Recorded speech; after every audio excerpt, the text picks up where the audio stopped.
Hi friends, welcome back to my channel. ಏನು ಇಷ್ಟು ದಿನ ಆದರೂ ವಿಡಿಯೋ ಹಾಕಿಲ್ಲ ಅಂತ ಅಂದ್ಕೊಳ್ತಿರ್ಬೋದು. ಸ್ವಲ್ಪ ಫಂಕ್ಷನ್ಸ್ ಇತ್ತು, ಹಾಗೆ ಹೆಲ್ತ್ ಕೂಡ ಸರಿ ಇರಲಿಲ್ಲ, ಹಾಗಾಗಿ ನಾನು ಯಾವುದೇ ರೀತಿ ವಿಡಿಯೋ ಮಾಡೋಕ್ಕೆ ಆಗಲಿಲ್ಲ. ಇವತ್ತು ನಾವು ಹಬ್ಬ ಅಂತೇಳಿ ಊರಿಗೆ ಹೋಗ್ತಾ ಇದ್ವಿ, ಹಾಗಾಗಿ ಹಾಗೆ ವಿಡಿಯೋ ಮಾಡ್ಕೊಳ್ಳೋಣ ಅಂತೇಳಿ ಮಾಡ್ಕೊಳ್ತಾ ಇದ್ದೀನಿ. ಇದೇ ನೋಡಿ ನನ್ನ ಹಸ್ಬೆಂಡ್ ನೇಟಿವ್. ಈಗ ಜಸ್ಟ್ ಊರಿಗೆ ಬಂದ್ವಿ. ಊರಿಗೆ ಬರೋಕ್ಕೆ ಕಾರಣ ಏನಂತ ಹೇಳಿದ್ರೆ, ಶ್ರೀಕಾಂತ್ ಇದ್ದಾರಲ್ಲ, ಅವ್ರ ಊರಲ್ಲಿ ಒಂದು ಟೆಂಪಲ್ ಓಪನ್ ಇತ್ತು ಅಂತ ಹೇಳಿದ್ರೆ, ದುರ್ಗಮ್ಮ ದೇವಿ ಅಂತೇಳಿ ಆ ದೇವಸ್ಥಾನದ್ದು ಓಪನ್ ಇತ್ತು, ಹಾಗಾಗಿ ನಾವು ಹೋಗ್ತಾ ಇದ್ದೀವಿ. ದೇವಸ್ಥಾನ ಇರೋದು ಕೂಡ ಇದೇ ರೋಡಲ್ಲಿ ಕೊನೆಯಲ್ಲಿ ಇದೆ, ಹಾಗಾಗಿ ನೋಡಿ ಲೈಟಿಂಗ್ಸ್ ಎಲ್ಲ ತುಂಬಾ ಚೆನ್ನಾಗಿ ಹಾಕಿದ್ರು, ಹಾಗೆ ಅಲ್ಲಲ್ಲಿ ಸ್ಪೀಕರ್ ಕೂಡ ಇಟ್ಟಿದ್ರು. ನಾವು ಮನೆಗೆ ಹೋಗಿದ ಕೂಡಲೇ ಸ್ವಲ್ಪ ಹೊತ್ತು ರೆಸ್ಟ್ ಮಾಡಿ ಫ್ರೆಶ್ ಅಪ್ ಆಗಿದ ಕೂಡಲೇ ಮತ್ತೆ ದೇವಸ್ಥಾನಕ್ಕೆ ಹೋಗೋಣ ಅಂತೇಳಿ ಹೊರಟ್ವಿ. ಬನ್ನಿ ಅಲ್ಲೆಲ್ಲ ಹೇಗಿದೆ ಅಂತೇಳಿ ನೋಡೋಣ. ಹೀಗೆ ದೇವಸ್ಥಾನದ ಮುಂದೆ ಪೂಜೆಗೆ ಹಾಗೆ ಹೋಮಕ್ಕೆ ಎಲ್ಲ ರೆಡಿ ಮಾಡ್ಕೊಂಡಿದ್ರು. ಇಲ್ಲಿ ನೋಡ್ಬೋದು ನೀವು ದೇವ್ರ ವಿಗ್ರಹಗಳನ್ನ ಹೇಗೆ ಮಲಗಿಸಿದ್ದಾರೆ ಅಂತೇಳಿ. ನಾನು ಅಲ್ಲಿ ವಿಚಾರಿಸಿದೆ ಯಾಕೆ ಹೇಗೆ ಮಾಡಿದ್ದಾರೆ ಅಂತೇಳಿ. ಆಗ ಅವ್ರು ಹೇಳಿದ್ದು, ದೇವ್ರನ್ನ ಪ್ರತಿಷ್ಠಾಪನೆ ಮಾಡೋ ಮುಂಚೆ ಹೀಗೆ ಮಲಗಿಸಿರ್ತಾರಂತೆ. ಯಾಕೆ ಅಂತೇಳಿದರೆ ಇನ್ಯಾವಾಗಲೂ ದೇವರು ಹಾಗೆ ಪ್ರತಿಷ್ಠಾಪನೆ ಅಂದರೆ ಕೂತ್ಕೊಂಡೇ ಇರುತ್ತೆ ಅಲ್ವಾ, ಅಲ್ಲ ಅಂದರೆ ನಿಂತ್ಕೊಂಡೇ ಇರುತ್ತಲ್ಲ, ಹಾಗಾಗಿ ಇವತ್ತು ಮಾತ್ರ ದೇವಿಗಳಿಗೆ ರೆಸ್ಟ್ ಕೊಡ್ತಾರೆ ಅಂತೇಳಿ ಹಾಗೆ ಮಾಡ್ತಾರಂತೆ. ಸೊ ಪೂಜೆ ಹೋಮ ಎಲ್ಲ ಆದಮೇಲೆ ಅದನ್ನು ದೇವಸ್ಥಾನದಲ್ಲಿ ಪ್ರತಿಷ್ಠಾಪನೆ ಮಾಡ್ತಾರೆ. ಇದೆಲ್ಲ ಆ ಊರಲ್ಲಿರುವಂತಹ ಎಲ್ಲ ದೇವಸ್ಥಾನಗಳ ದೇವರುಗಳು ಹೀಗೆ ಅಡ್ಡೆ ರೂಪದಲ್ಲಿ ಹೀಗೆ ಇಟ್ಟಿರ್ತಾರೆ, ಅಂದರೆ ಇದನ್ನ ಮೆರವಣಿಗೆ ಮಾಡ್ತಾರೆ. ಇದೇ ಓಪನ್ ಮಾಡ್ತಿರೋಂತಹ ದೇವಸ್ಥಾನ. ಹಾಗೆ ಇದು ಇನ್ನೊಂದು ಚಿಕ್ಕ ದೇವಸ್ಥಾನ.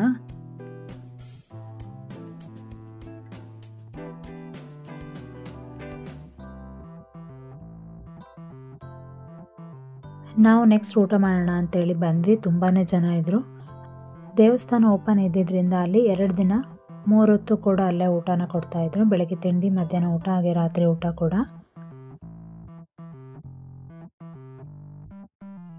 ನಾವು ಕೂಡ ಅಲ್ಲೇ ಊಟನ ಮುಗಿಸ್ಕೊಂಡು ಹಾಗೆ ಮತ್ತೆ ಟೆಂಪಲ್ ಹತ್ರ ಬಂದ್ವಿ. ಹಾಗೆ ಇಲ್ಲಿನ ವಿಶೇಷ ಏನಂತ ಹೇಳಿದ್ರೆ, ಇಲ್ಲಿ ಹೆಣ್ಣು ದೇವರ ದೇವಸ್ಥಾನದ ಓಪನ್ ಆಗಿರೋದ್ರಿಂದ ಅಂತೇಳಿದ್ರೆ, ದುರ್ಗಮ್ಮ ದೇವಿಯ ದೇವಸ್ಥಾನದ ಓಪನ್ ಆಗಿರೋದ್ರಿಂದ ಆ ಊರಿನ ಹೆಣ್ಣು ಮಕ್ಕಳಿಗೆ ಹಾಗೆ ಆ ಊರಿನ ಸೊಸೆಯರಿಗೆ, ಹೆಣ್ಮಕ್ಳು ಅಂತ ಹೇಳಿದ್ರೆ ಆ ಊರಿನ ಹೆಣ್ಣು ಮಕ್ಕಳಿಗೆ ಮಡ್ಲಕ್ಕಿನ ಕೊಡಬೇಕು, ಹಾಗೆ ಆ ಊರಿನ ಸೊಸೆಯರಿಗೆ ಅವ್ರ ತವ್ರ ಮನೆಯಿಂದ ಮಡ್ಲಕ್ಕಿನ ತರಬೇಕು ಅಂತೇಳಿ ಆ ಊರಲ್ಲೆಲ್ಲ ಹೇಳಿದರು. ಸೊ ಹಾಗೆ ಕೂಡ ಎಲ್ಲರೂ ಕೂಡ ಮನೆ ಬಂದಿರೋಂಥ ಮುತ್ತೈದೆಯವರಿಗೆ ಮಡ್ಲಕ್ಕಿ ಥರ ಕೊಡ್ತಾಯಿದ್ರು. ಅನುಕೂಲ ಇರೋರು ಸೀರೆ ಕೂಡ ಕೊಡ್ತಾಯಿದ್ರು. ಸೊ ನಾವು ಕೂಡ ನಮ್ಮ ನಾದಿನಿಗೆ ಅಂತ ಹೇಳಿದ್ರೆ ಶ್ರೀಕಾಂತ್ ಅವ್ರ ತಂಗಿಗೆ, ಹಾಗೆ ನಮ್ಮ ಮಾವ ಇದ್ದಾರಲ್ಲ ಅವ್ರ ಅಕ್ಕ ತಂಗಿಯರಿಗೆ, ಹಾಗೆ ತುಂಬ ಕ್ಲೋಸ್ ರಿಲೇಟಿವ್ಸಿಗೆಲ್ಲ ಸೀರೆ ಮಡ್ಲಕ್ಕಿನ ಕೊಟ್ವಿ.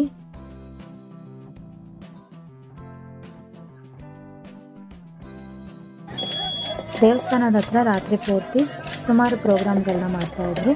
ಅಲ್ಲಿ ಕೋಲಾಟ ಕೂಡ ಇತ್ತು, ಅಂದರೆ ಇವ್ರನ್ನ ಬೇರೆ ಊರಿಂದ ಕರೆಸಿ ಪ್ರೋಗ್ರಾಮ್ನ ಮಾಡಿಸ್ತಾಯಿದ್ರು.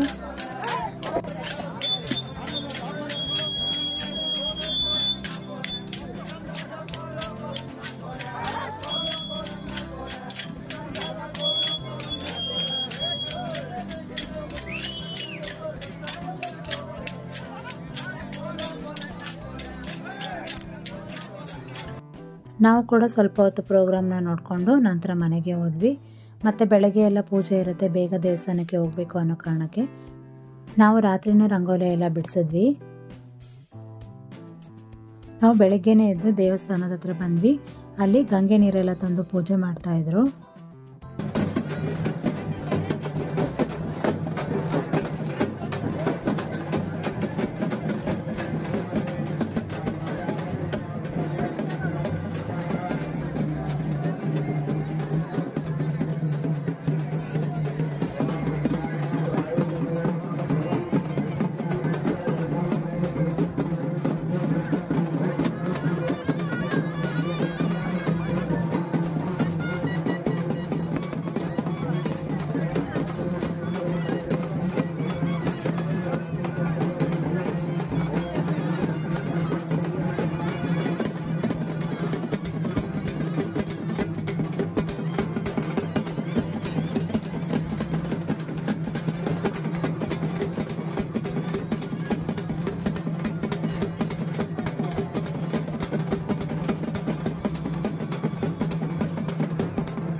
ನೀವು ನೋಡ್ಬೋದು ಇಲ್ಲಿ ಎಷ್ಟೊಂದು ಕಳಸಗಳಿದೆ ಅಂತೇಳಿ. ಆ ಊರಲ್ಲಿರುವಂತಹ ಪ್ರತಿಯೊಂದು ಮನೆಯಿಂದ ಸೊಸೆ ಅಥವಾ ಮಗಳು ಆ ಗಂಗೆನ ಹೊರಬೇಕು ಅಂತೇಳಿ ಇತ್ತು. ಸೊ ಹಾಗಾಗಿ ಇಲ್ಲಿ ಎಷ್ಟೊಂದು ಕಳಸಗಳಿದೆ.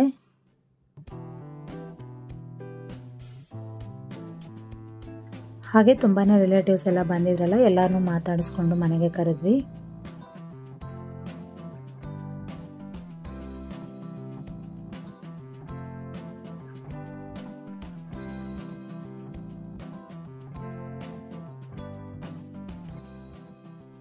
ದೇವಸ್ಥಾನ ಓಪನ್ ಆಗಿರೋದ್ರಿಂದ ಆ ಊರಲ್ಲಿ ಯಾರ ಮನೇಲೂ ಕೂಡ 48 ದಿನ ನಾನ್ ವೆಜ್ ಮಾಡೋ ಹಾಗಿಲ್ಲ. ಸೊ 48 ದಿನ ಆದಮೇಲೆ ಕುರಿ ಕಡಿದು ಎಲ್ಲರೂ ಮನೇಲೂ ಕೂಡ ತುಂಬಾ ಜೋರಾಗಿ ಹಬ್ಬನ ಮಾಡ್ತಾರೆ, ದುರ್ಗಮ್ಮ ಹಬ್ಬ ಅಂತೇಳಿ. ಆ ಹಬ್ಬ ತುಂಬಾ ಚೆನ್ನಾಗಿರುತ್ತೆ. ನಾನು ಮದುವೆ ಆದಮೇಲೆ ಒಂದೇ ಸಲ ಹಬ್ಬ ಆಗಿರೋದು. ಅಂದರೆ ದೇವಸ್ಥಾನ ಕಟ್ಟಿಸ್ಬೇಕು ಆಗಿರೋದ್ರಿಂದ ಸಿಂಪಲ್ಲಾಗಿ ಅವ್ರವ್ರ ಮನೇಲಿ ಹಬ್ಬ ಮಾಡ್ಕೊಳ್ತಿದ್ರು. ಊರ ಹಬ್ಬ ಅಂತೇಳಿ ಎಲ್ಲೂ ಮಾಡಿರಲಿಲ್ಲ. ಸೊ ಸುಮಾರು ವರ್ಷ ಆದಮೇಲೆ ಈ ವರ್ಷ ಈ ಹಬ್ಬನ ತುಂಬಾ ಗ್ರ್ಯಾಂಡಾಗಿ ಸೆಲೆಬ್ರೇಟ್ ಮಾಡ್ತಾರೆ. ಅದು ಹೇಗಿರುತ್ತೆ ಅಂತೇಳಿ ನಾನು ನಿಮಗೆ 48 ದಿನ ಆದಮೇಲೆ ಹೇಗೋ ಹಬ್ಬ ಮಾಡ್ತೀವಲ್ಲ, ಆವಾಗ ನಾನು ನಿಮಗೆ ವಿಡಿಯೋನ ಮಾಡಿ ತೋರಿಸ್ತೀನಿ.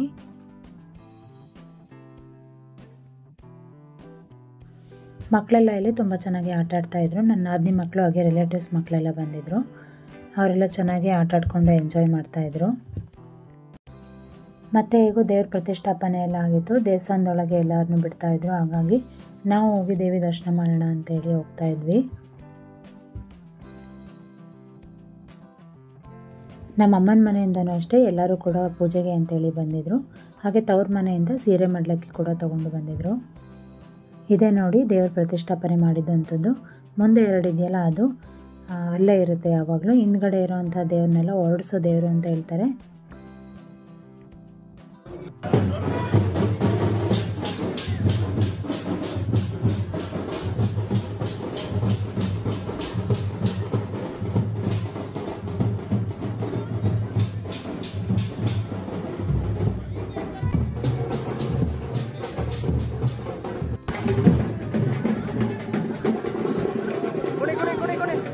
Dance.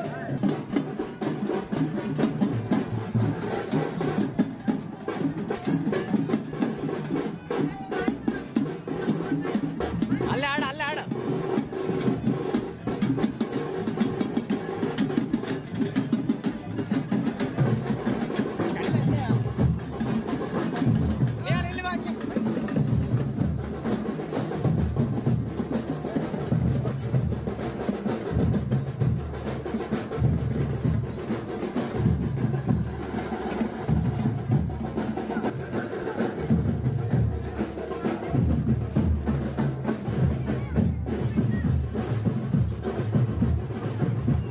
ನಾನು ಆಗಲೇ ತೋರಿಸಿದ್ನಲ್ಲ, ಹಿಂದ್ಗಡೆ ಇತ್ತಲ್ಲ ಹೊರಡಿಸೋ ದೇವರು ಅಂತೇಳಿ, ಅದು ಮೆರವಣಿಗೆ ಬರ್ತಾಯಿತ್ತು. ಮಕ್ಕಳೆಲ್ಲ ತುಂಬಾ ಚೆನ್ನಾಗಿ ಎಂಜಾಯ್ ಮಾಡಿ ಡ್ಯಾನ್ಸ್ ಮಾಡ್ತಾಯಿದ್ರು. ನಿಹಾಲ್ ಕೂಡ ಅಷ್ಟೇ ತುಂಬಾ ಇಷ್ಟಪಟ್ಟು ಡ್ಯಾನ್ಸ್ ಮಾಡ್ತಿದ್ದ. ಯಾರು ಹೇಗೆ ಮಾಡ್ತಾರೆ ಅದನ್ನ ಇಮಿಟೇಟ್ ಮಾಡಿಕೊಂಡು ಮಾಡ್ತಾಯಿದ್ದ. ಸೊ ನೀವೇನಾದರೂ ಮಂಗಳಾರತಿ ಹಾಗೆ ಮಡ್ಲಕ್ಕಿ ಕೊಡ್ಬೋದಾದರೆ ದೇವರಿಗೆ ಇವಾಗ ಕೊಡ್ಬೋದು. ಹಾಗೆ ಹಣ್ಣು ಕಾಯಿ ಮಾಡಿಸ್ತೀರಾ ಅಂತ ಹೇಳಿದ್ರು ಕೂಡ ಇವಾಗ ಮಾಡಿಕೊಡ್ತಾರೆ.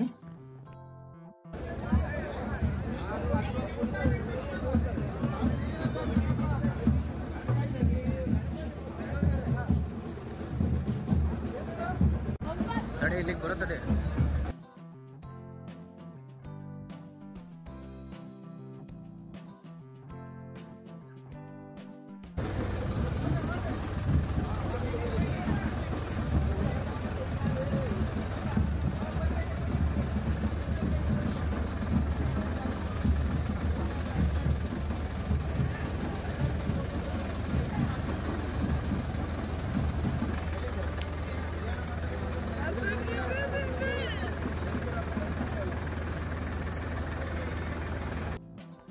ಇದನ್ನ ನಾನು ನೆಕ್ಸ್ಟ್ ಡೇ ಶೂಟ್ ಮಾಡಿದ್ದು. ನೆಕ್ಸ್ಟ್ ಡೇ ಅಂತ ಹೇಳಿದ್ರೆ ದೇವಸ್ಥಾನದ ಪೂಜೆ ಎಲ್ಲ ಆಗಿ ನೆಕ್ಸ್ಟ್ ಡೇ ನಾವೆಲ್ಲರೂ ಮನೆ ದೇವ್ರಿಗೆ ಹೋಗ್ಬರೋಣ ಅಂತೇಳಿ ಹೋಗ್ತಾ ಇದ್ವಿ. ನಮ್ಮ ಮನೆ ದೇವರು ಬಿದಿರೆ ರಂಗನಾಥ ಸ್ವಾಮಿ ಅಂತೇಳಿ. ಇದು ಬಿದಿರೆ ಅನ್ನೋ ಪ್ಲೇಸಲ್ಲಿರೋದು. ನಮ್ಮೂರಿಗೆ ತುಂಬಾ ನಿಯರ್ ಆಗುತ್ತೆ ಅಂತ ಹೇಳ್ಬೋದು. ಇದೇ ನೋಡಿ ಆ ದೇವಸ್ಥಾನ.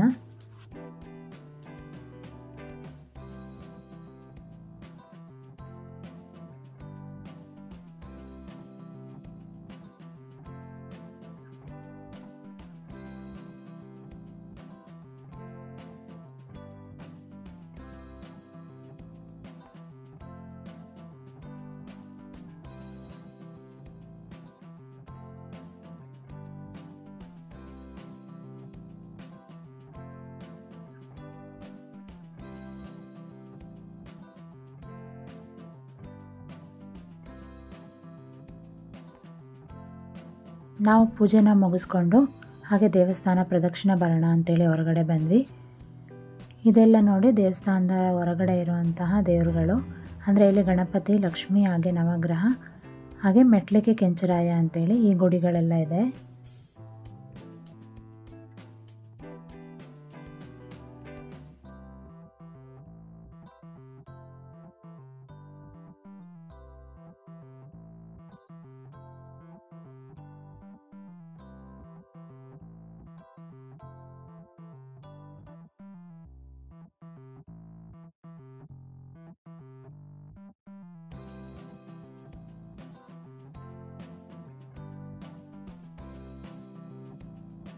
ಇದೇ ಊರಲ್ಲಿ ಭೂತಪ್ಪ ಸ್ವಾಮಿ ಅಂತೇಳಿ ಒಂದು ದೇವ್ರ ಗುಡಿ ಇದೆ. ಅಲ್ಲಿಗೆ ಹೋಗಿ ನಾವು ಪೂಜೆನ ಮಾಡಿಸ್ಕೊಂಡು ಅಲ್ಲಿಂದ ಮನೆಗೆ ಹೊರಟ್ವಿ.